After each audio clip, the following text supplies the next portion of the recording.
en eso estábamos, entonces vamos a seguir con eso, por favor, los estudios y parámetros básicos.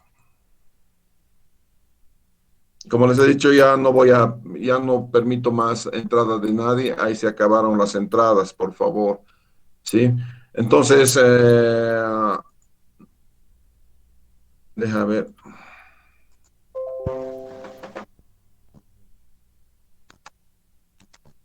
Estos son los parámetros básicos. Uno de los parámetros básicos es la población. Ya estábamos viendo la población.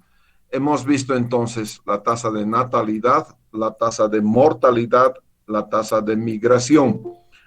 Los tres, entonces, estos hechos demográficos son los tres que te permiten, entonces, saber a qué tasa está creciendo la población, ¿no es cierto?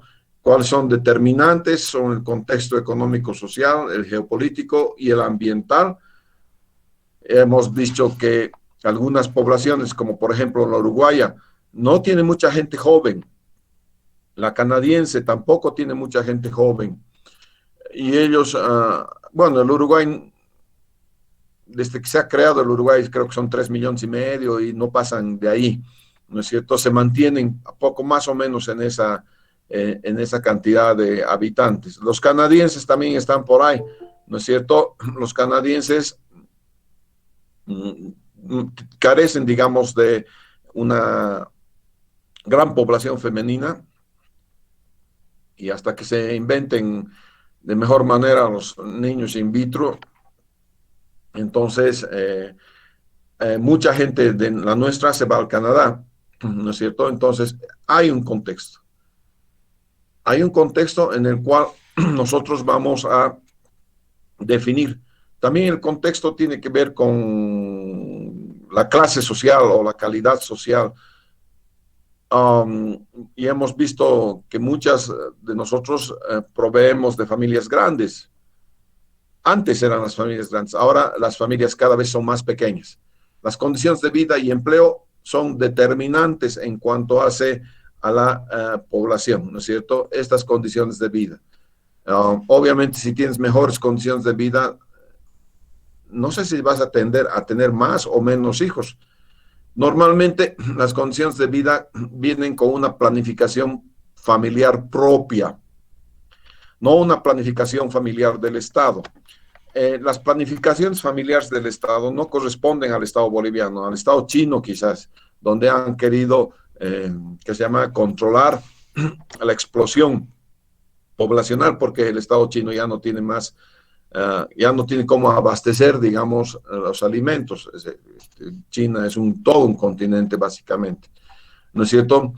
Hay factores e incidentes directos e indirectos. Una guerra, por ejemplo, ¿no es cierto? Una guerra, los varones son los que mueren ahora, ya ni tanto los varones, ¿no? El ejército israelí, por ejemplo, está conformado por varones y mujeres, ¿no es cierto? Aquí también en Bolivia, hace muy poco tiempo hemos empezado ya a recibir entonces las mujeres en el ejército, ¿no es cierto? Pero, digamos, no, hasta no hace mucho, una guerra determinaba entonces que los varones eran extinguidos casi, ¿no es cierto? No en su totalidad, pero bueno, ellos eran los que iban a guerra, ¿no es cierto? Entonces son factores directos, ¿no es cierto? Hay otros factores incidentes también directos, el trabajo, bueno, ya están, ya los he dicho, ¿no? El trabajo y demás cosas. ¿Cuáles son los hechos que determinan entonces un crecimiento poblacional?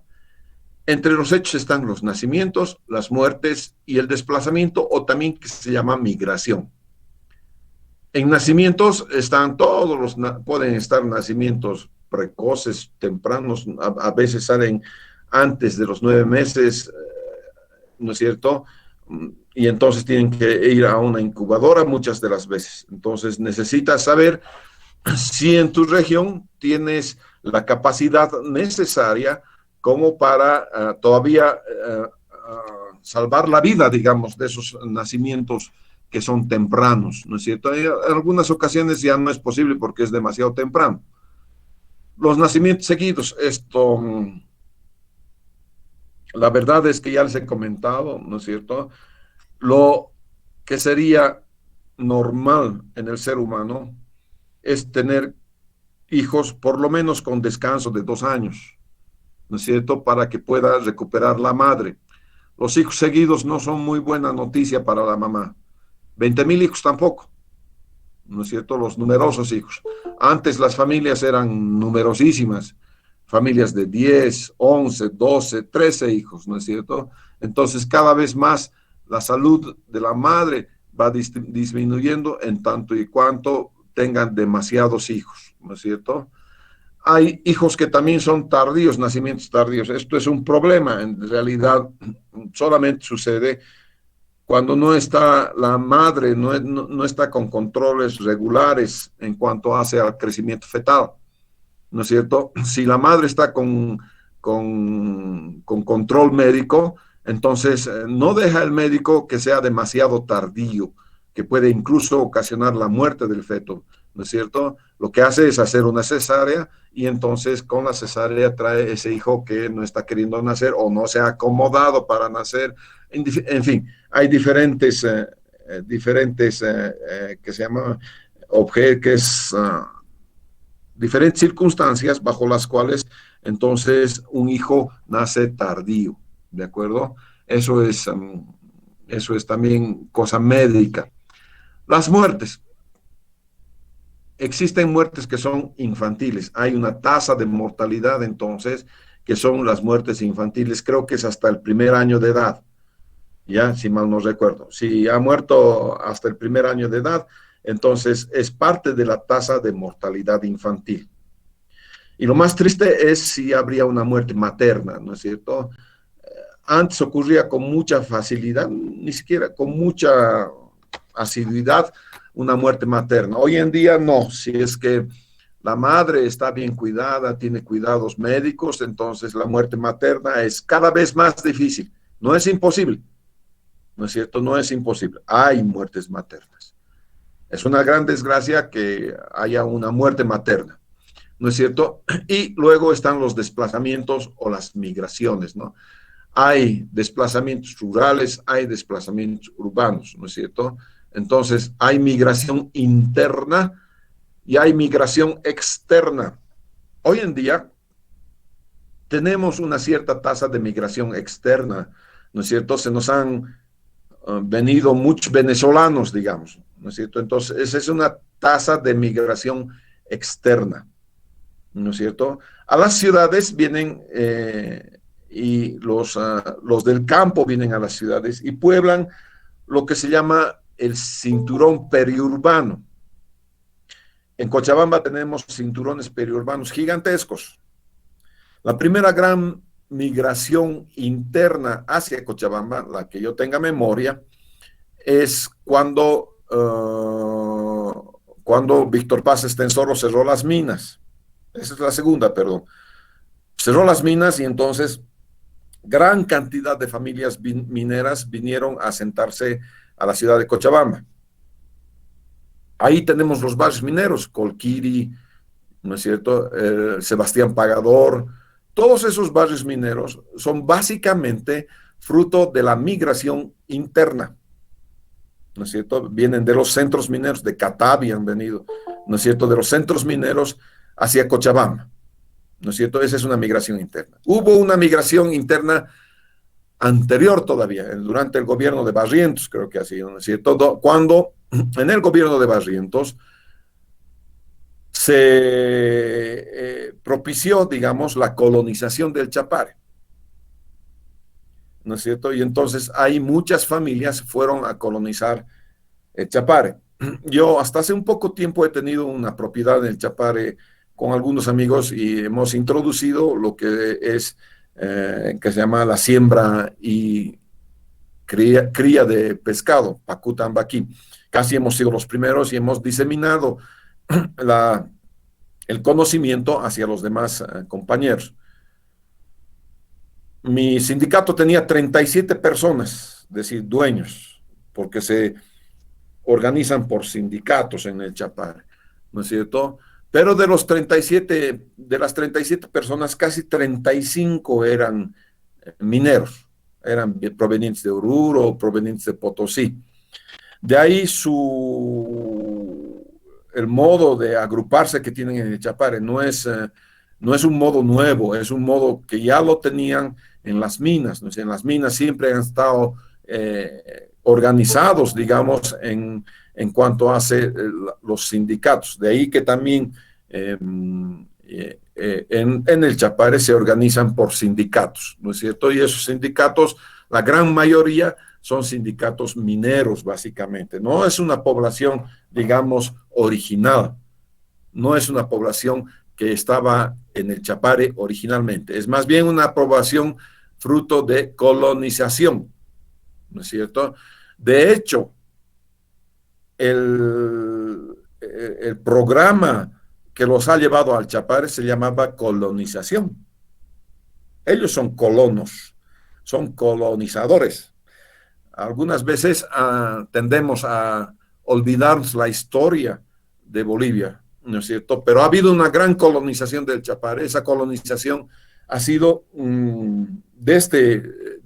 principalmente los sindicatos mineros que han ido a cultivar coca. En principio no era para cultivar coca, era para hacer frutas, bananas, en fin, todas esas cosas. Entonces, vean ustedes entonces que la historia en migración, pueden haber entonces migraciones internas y pueden haber migraciones externas también. Dentro de los fenómenos que suceden para el crecimiento poblacional, ¿no es cierto?, tenemos el tamaño inicial de población. El tamaño inicial de población normalmente viene dado por los censos. Entonces, el censo te dice de qué tamaño es una población en determinada época. Nosotros hemos tenido censos, varios censos, ¿no es cierto? Y deberíamos tener cada 10 años un censo. El censo, como les he dicho ya en la anterior clase, permite planificar el desarrollo de Bolivia. En vez de estar gastando en elecciones 20 veces, deberíamos estar gastando por lo menos una en censo para planificar el desarrollo de nuestro país. Ahí los estadistas nos dirían entonces qué cosa estamos necesitando para desarrollar nuestro país. El censo es clave para el desarrollo. El censo no es para cobrarte impuestos, ¿no es cierto? El censo te permite decir, te permite especificar, identificar en qué áreas, en qué geografía necesita nuestro país desarrollarse en determinadas cosas. Una buena cosa, por ejemplo, hubiese sido saber qué áreas de nuestro país cuentan o no con acceso a Internet. Nos hubiese servido muchísimo ahora, ¿no es cierto? Bueno, no tenemos ese dato. Sabemos que algunas de las poblaciones deberían ser todas porque el satélite cubre todo Bolivia, pero no cubre con Internet, cubre con televisión.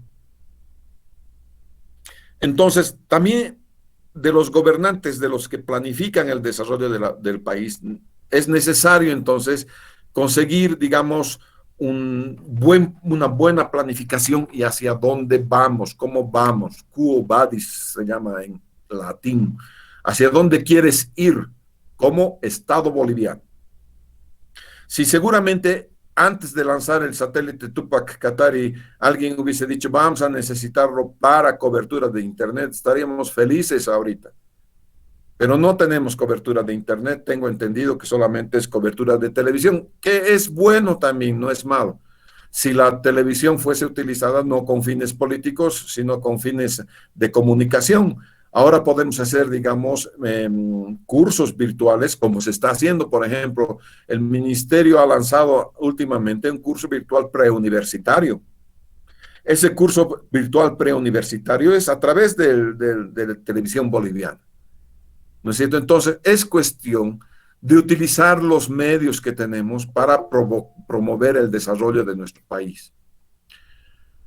La mortalidad depende de un fenómeno estructural y ese fenómeno estructural se llama salud. Depende cómo estamos en salud. Hemos tenido un gran crecimiento de salud, ¿no es cierto? Antes solamente había Hospital Viedma y postas sanitarias. Hoy en día no. Hoy en día tenemos hospitales de primer nivel, hospitales de segundo nivel y hospitales de tercer nivel. Que son insuficientes, sí son insuficientes. Que hemos desarrollado o no hemos desarrollado de manera suficiente esto, la pandemia nos ha mostrado que infelizmente no hemos desarrollado lo suficiente. Lo que hemos hecho ha sido, digamos, un buen avance. No diría yo que no ha habido nada. Si no ha habido nada es político. Yo digo que ha habido un cierto desarrollo en salud que no es suficiente. Y que no es suficiente porque no solamente tienes que dar infraestructura, también tienes que dar los medios para poder desarrollar esa infraestructura. Cada cama de hospital necesita por lo menos 3 individuos administrativos detrás de una sola cama de hospital. Entonces, el hecho de tener una cama de hospital requiere de mucho personal. No solamente es personal médico, ese tres que te digo son personal administrativo, son entre los que hacen comida, en los que hacen la limpieza, entre el personal, creo que hasta de enfermería, no médicos, los médicos son distintos. En hospitales de primer nivel, por ejemplo, me atienden maternidad. Pero si se complica la maternidad, entonces tengo que llevar ya a uno de segundo nivel. Lo que está ocurriendo en Bolivia es que nuestros hospitales de tercer nivel han estado mal utilizados y ahora nos hemos dado cuenta, ¿no es cierto? Los hospitales de tercer nivel deberían ser solamente para referencia de casos realmente que no se pueden atender en un hospital de segundo nivel o siquiera en un hospital de primer nivel. Hoy en día la tendencia mundial es One Day Hospital. ¿Qué quiere decir eso? Que tú vas al hospital y en el día sales. Casi ya no hay internación. Internación en un hospital es, digamos, algo muy extraño, es algo que realmente debe ser necesario entonces para que te internen en un hospital.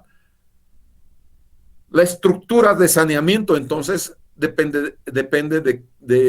hace que la mortalidad depende de esa estructura, pero la estructura de saneamiento en hospitales es ya una sanación reactiva cuando ya te has enfermado. Nosotros los ingenieros sanitarios estamos en la fase preventiva, ¿no es cierto? Y damos entonces condiciones de salud a los habitantes. Si podríamos dar agua potable y alcantarillado y acceso a los mismos, no solamente extender las redes de agua potable y redes de alcantarillado, sino también facilitar el acceso a las redes, entonces habríamos mejorado grandemente la salud poblacional. Un enfermito nos cuesta muchísimo, mucho dinero al Estado. Entonces, si eso cuesta mucho dinero al Estado, es preferible que no se enfermen. Y eso lo puedes ver en tu propia familia, ¿no es cierto? Si alguien se enferma y tiene que caer al hospital, todo el mundo tiene que poner de su bolsillo, ¿no es cierto? A veces recurrimos a nuestra familia para poner de su bolsillo. Una de las enfermedades, por ejemplo, que es común y que es relacionada con el agua es la fiebre tifoidea. Si la fiebre tifoidea te manda al hospital, son 4 o 5 días de hospital. ¿Cuántito cuesta? Es preferible dar agua de buena calidad, ¿no es cierto? Y que tenga salud. El agua, como les he dicho la anterior vez, es alimento. Ya no puedo tomar el agua como si fuese un bien renovable. Eso no es ya más. Es un alimento, ¿no es cierto? Entonces, todos estos son los fenómenos que se presentan cuando estoy haciendo crecimientos poblacionales. ¿Cuáles son las consecuencias? Tienes consecuencias directas, claro. Si tu tasa de fecundidad es más que la tasa de mortalidad, tu crecimiento es positivo. Pero si se mueren más de los que nacen, tu crecimiento vegetativo, entre estos dos está el crecimiento vegetativo, es negativo.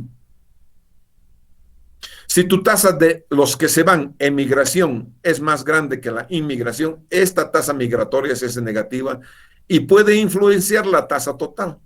La tasa total es la tasa de fecundidad más la tasa de mortalidad más la tasa de migración. Si esta es negativa, la tasa de migración grandemente negativa y esta es pequeña, la tasa vegetativa, entonces todo el crecimiento de una población va a ser negativo.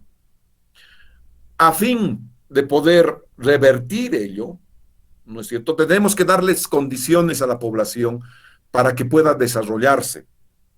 Entre esas condiciones está el agua potable, el alcantarillado, el acceso al saneamiento. No importa que no tenga alcantarillado, podemos hacer saneamiento in situ.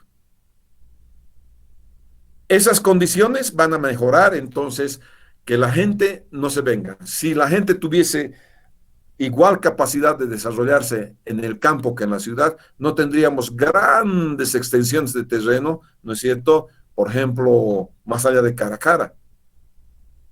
Es esa migración rural que tenemos que pretende encontrar un mejor futuro en la ciudad.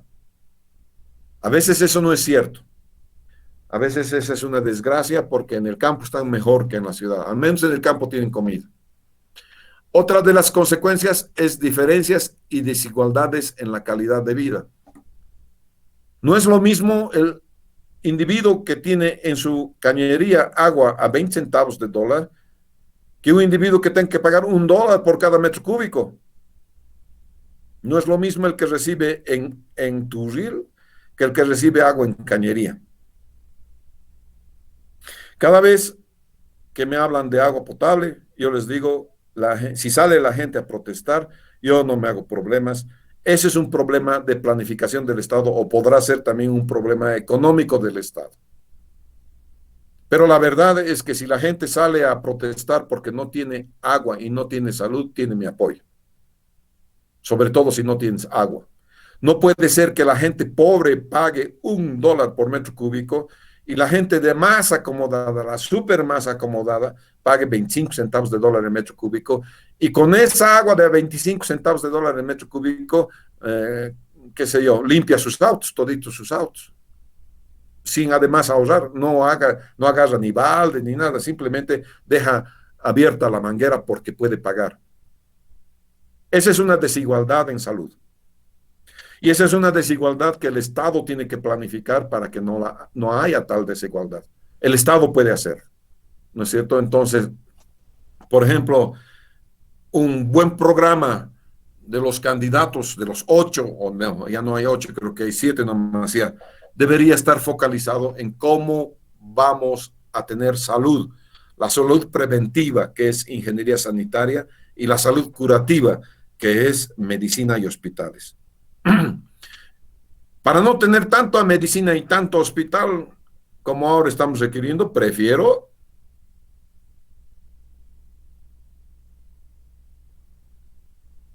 entonces brindar en el área de estudio mejores condiciones sanitarias, ¿no es cierto? Brindar educación, que el riego de plantas de tallo corto no sea pues con aguas no tratadas, que sea con aguas tratadas, que nosotros podamos calificar ese producto que viene del campo como agua sanitariamente inocua, que puedes tú alimentarte de una lechuga, de unas cosas que tú sabes que no te van a contagiar. Por ahora, ¿no es cierto? Cuando vamos al mercado, preferimos las lechugas hidropónicas. A veces nos ponen una bolsita nomás y nos dicen que son hidropónicas. De hecho, si estuviera regando con agua de reuso, tampoco lo haría para tallo bajo o aquellos tubérculos o algo que nosotros, que crezca como papa, una de esas cosas. Quizás tallo alto, maíz, por ejemplo, trigo, por ejemplo, frutales. Eso da patadas con riego que tiene en sí mismo, tiene el riego los elementos nutritivos cuando están bien tratados. Entonces, tenemos que cambiar nuestra visión. La visión no es más hospitales, para mí. La visión es más saneamiento. ¿Vamos a necesitar hospitales? Por supuesto que necesitamos hospitales. Pero cuando ya es curativa la medicina, cuando ya ha pasado. Hay algunas enfermedades que no tienen que ver con el agua, no tienen relación con el agua. Pero hay enfermedades que sí tienen relación con el agua. Esas las podemos prevenir nosotros. Entonces, esa es la consecuencia. ¿Y qué es el contexto? La imagen objetivo. ¿Hacia dónde vamos a ir? Esa planificación de la imagen objetivo corresponde al Estado. ¿Dónde vamos a ir con saneamiento? ¿Dónde queremos ir con nuestra población? ¿Hasta dónde vamos a educar a nuestra población en el uso correcto de los artefactos sanitarios? O el uso correcto del agua de reuso. ¿Hasta dónde queremos ir? Eso es un contexto del Estado boliviano o de la municipio. Por ejemplo, en el municipio de Cochabamba ya han salido la ordenanza municipal para los edificios ecológicos. Esos edificios ecológicos tienen en sí mismo un reuso del agua. Ah, entonces esa es una visión del municipio. Es dónde quiere ir el municipio con su desarrollo en salud. ¿De acuerdo? Entonces, este cuadro es muy importante en cuanto hace a la planificación. Fíjense, esta es la planificación del desarrollo. Entre los factores viene la política de población y la dinámica demográfica viene acá. Entre los hechos, las variables y los fenómenos viene cómo crece, cómo se hace a la demografía, ¿no es cierto? Aquí tenemos las políticas de población, cómo queremos, algunas, hubo un tiempo que con, digamos, mal criterio, ¿no es cierto?, a través de alguna cooperación extranjera, empezaron a, que se llama hacer control de natalidad a través de esterilizaciones, ¿no es cierto? No es el tema hacer esterilización per se. El tema es que la pareja, ¿no es cierto?, una pareja estable, defina, ¿no es cierto?, cuántos hijos puede criar y puede educar de acuerdo a lo que piensa, de acuerdo a su propio objetivo. Entonces hay políticas de población que deberían tener incentivos a aquellas parejas que puedan poner a sus hijos en una educación de técnico, técnico medio o educación superior universitaria. El resto, lo más grande, corresponde a la planificación del desarrollo. Eso corresponde al Estado boliviano. Entonces, el Estado boliviano, los señores que hoy día nos están ofreciendo programas de salud, programas deberían fijarse en este cuadrito. Y en este cuadrito, entonces, podríamos tener todo lo que es. Por ejemplo, les doy una más. Podríamos hacer plantas de tratamiento descentralizadas. Es decir, tener plantitas de tratamiento, digamos, en los barrios donde se pueda, y utilizar el agua de reuso en forestación. ¿No es cierto? Entonces, se podría hacer eso. ¿Por qué no? Eso es planificación del desarrollo. ¿No es cierto? ¿Cuáles son las proyecciones de la población? Nosotros tenemos al INE, ¿no es cierto?, que es el ente regulador, digamos, de lo que es todo lo que es crecimiento poblacional, todo lo que es canasta familiar, todo lo que es, que se llama planificación de la población, del crecimiento poblacional. ¿De acuerdo? El INE tiene su propio web, que es ine.gov.bo de Bolivia, ¿no es cierto? ine.gov.bo de Bolivia, ¿de acuerdo? Entonces, en ese ine.gov.bo de Bolivia, vamos a tener entonces lo que es, vamos a ver si puedo sacar eso, ya un ratito.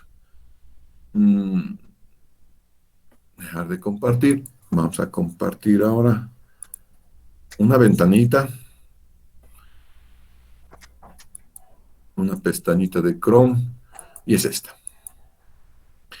Esta es entonces la hoja web del INE. ¿De acuerdo? Esta es la hoja web del INE. Tiene entonces los aspectos institucionales, las estadísticas económicas. Aquí tenemos todo. ¿Cuáles son los servicios básicos, la agropecuaria, el transporte? Todo. Tenemos esto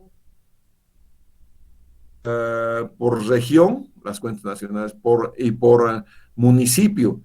En realidad tenemos más que por municipio, por áreas censales. Tenemos las estadísticas sociales, que es empleo, fíjense. Tenemos la última encuesta trimestral de empleo, que es del 2010, por lo visto. Pobreza, población, salud, seguridad social, educación, vivienda y servicios básicos, participación política, seguridad ciudadana, género y derechos humanos. Y tenemos los censos y los bancos de datos, como ustedes están pudiendo ver. Entonces, puedo ya hacer las consultas por municipio, ¿no es cierto? O puedo entrar al sistema de información geográfica del INE. Es interesante entrar a este sistema de información geográfica del INE, ¿no es cierto? Porque aquí es el CIGED. En el CIGED yo puedo, viene por píxeles el CIGED. Y el CIGED yo puedo entonces poner puntitos en los píxeles, ¿no es cierto?, para saber la población de una determinada área censal. Aquí viene con su manual, aquí está el manual en Adobe Flash Player, ¿no es cierto? Viene todos los que son los datos de donde quieres. Quieres un área manzanada normalmente, ¿de dónde? De Cochabamba, ¿no es cierto? Y puedes tener Open Layers. Entonces, en Cochabamba tú puedes agarrar y puedes, fíjate, está cargando, ¿no es cierto? Y puedes, todos estos pixelitos Inge, son las... no se está viendo la pantalla del CIGET, seguimos en la Ya, página. está bien. Ya, le doy. Uf, un cachito ya.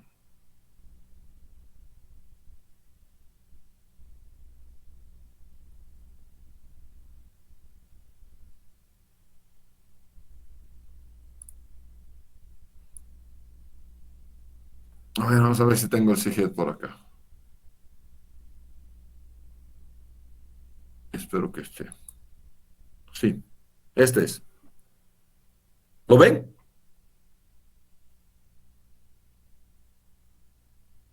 ¿Ven entonces el CIGED? Sí, Inge. Ya. Entonces, el CIGED te permite, cada una de estas cositas tiene datos censales, cada unito. Ya, cada unito de esas cositas tiene datos censales del último censo. Entonces, tú puedes hacer clic, clic, clic, clic, clic, cerrar todo, digamos aquí, cerrar píxeles, y en esos píxeles vas a tener los datos, ¿no es cierto?, necesarios para tu población. Uh, que se llama María René y Denis. Les voy a dar el área, por ejemplo, ahorita me acaban de mandar un área para La Paz, que es Ovejuyo. A ver si me pueden ustedes sacar cuánto es la población de Ovejuyo, de esa parte. Entonces yo les voy a dar un área, ¿no es cierto?, en el INE, ¿no es cierto? Y ustedes me van a sacar entonces cuánto es la población de toda esa área. Esa área es inmensa, ¿no es cierto? Les va a dar el entrenamiento necesario y suficiente como para manejar el CIGED, ¿de acuerdo? Entonces, una de las primeras cosas es siempre conocer cómo vamos a hacer, cómo vamos a tener el CIGED, cómo vamos a manejar el CIGED, ¿ya? Y es una de las habilidades que ustedes deben tener, el manejo del CIGED, ¿de acuerdo? Entonces, cada uno de estos es un área censal. No confundan un área censal con un área de votación. No es lo mismo. No se superponen las áreas por las cuales votamos, que se llaman circunscripciones, ¿no es cierto?, a las áreas censales. ¿No es cierto? Aquí tengo Tiquipaya, ¿no es cierto? El área de Tiquipaya. Aquí tengo todo lo que es Tiquipaya. Miren, tengo los suficientes datos de Tiquipaya, entonces. Depende, entonces, cómo estoy queriendo yo encontrar mis datos. ¿De acuerdo? Aquí tengo, qué sé yo, la ciudad de Cochabamba.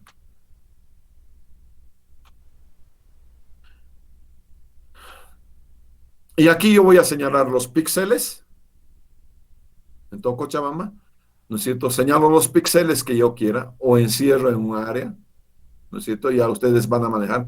Les sugiero entonces que para el próximo sábado ustedes puedan, qué sé yo, entrenarse en áreas pequeñitas, leer el manual del CIGED, entonces, leer el manual del CIGED yo les voy a dar uno chiquitito, uno más grandecito, y les voy a dar tarea para la casa, ¿no es cierto? Para que me puedan encontrar entonces la población en La Paz.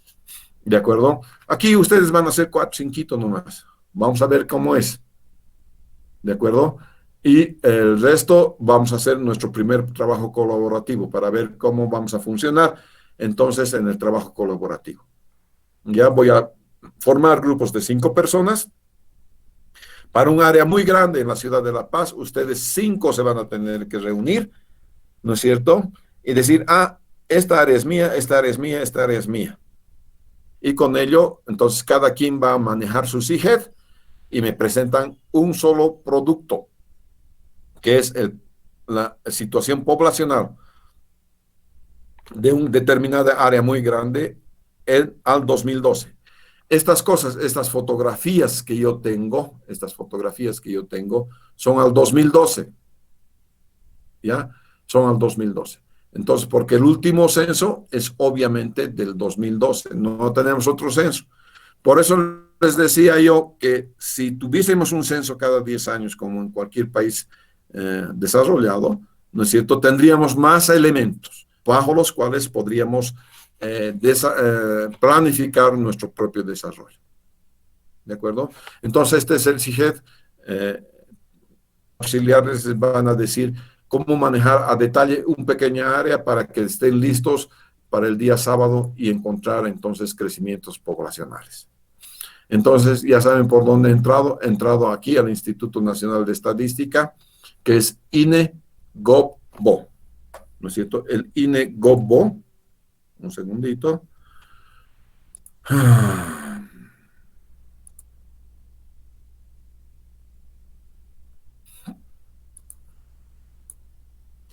Aquí he entrado, es el INE-GovBo, ¿no es cierto? Del INE-GovBo he venido a censo, he venido a el sistema de base de datos, sistema SIG. Y el sistema SIG me ha llevado al CIGED. Claro, SIG es de sistemas de información geográficas y ED de estadísticas demográficas. Sistema de información geográfica, ED de estadísticas demográficas, CIGED, ¿no es cierto? Entonces, pueden ver eso. También pueden ver consulta por municipios. Cuando estoy haciendo crecimientos poblacionales, una de las bases de datos esenciales es obviamente, si estoy haciendo el crecimiento para poblaciones demasiado grandes, voy a recurrir a esta web del INE. Y en su proyecto ya quiero ver, entonces, yo ya les voy a dar un área, quiero ver entonces que ustedes hayan empleado el CIGED. Entonces, una de las cosas fundamentales en el nuevo proyecto, ya que estamos ya en la era virtual, va a ser entonces que yo pueda ver que ustedes han sacado la población al 2012 utilizando las herramientas que están disponibles. Las herramientas disponibles es obviamente el CIGED. Este es el CIGED.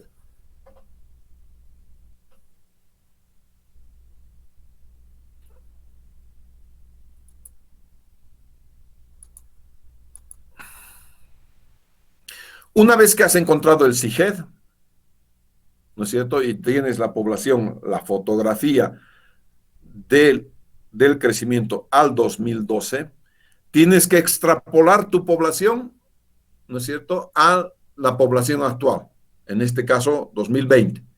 Y lo haces normalmente, ¿no es cierto?, por el método exponencial, que es el método del INE. Hay varios métodos entonces. Veamos esos varios métodos. Uno de los métodos es el aritmético, otro es el geométrico, otro es el exponencial y otro es el de la curva logística. Todos ellos tienen entonces su aplicación. Veamos.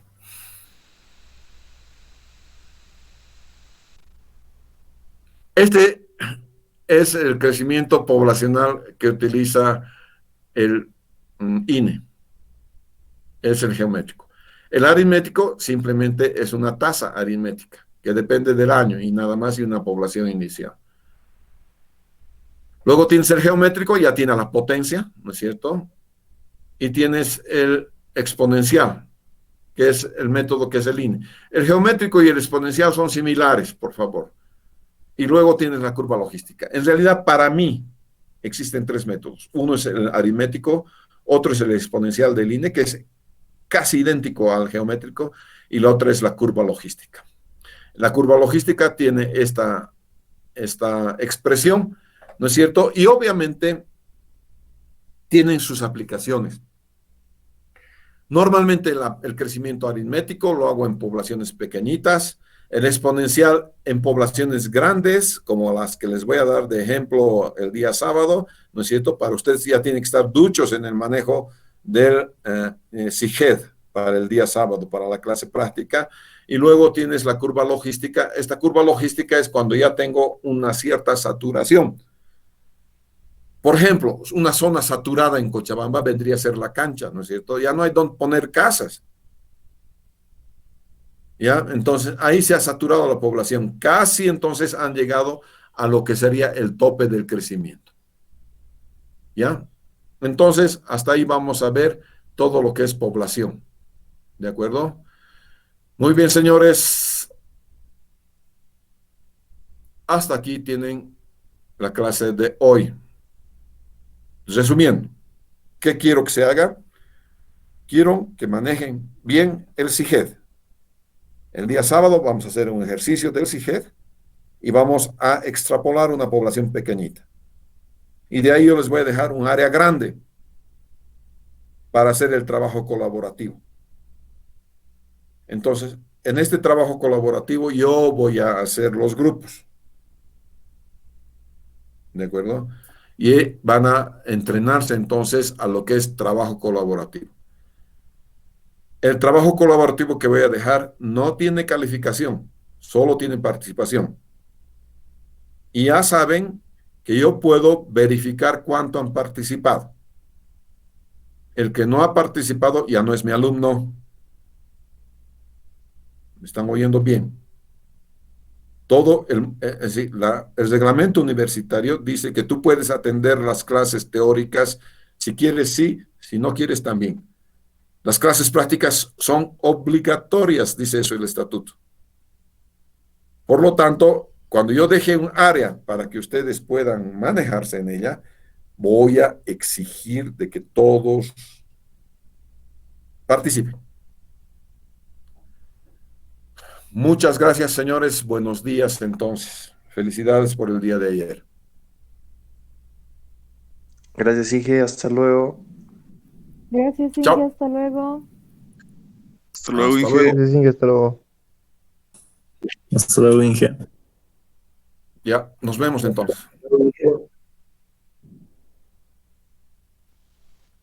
Inge, una preguntita. Sí, sí. ¿Dónde se lo puedo enviar todas las diapositivas? Y también hicimos, bueno, Aida hizo videos sobre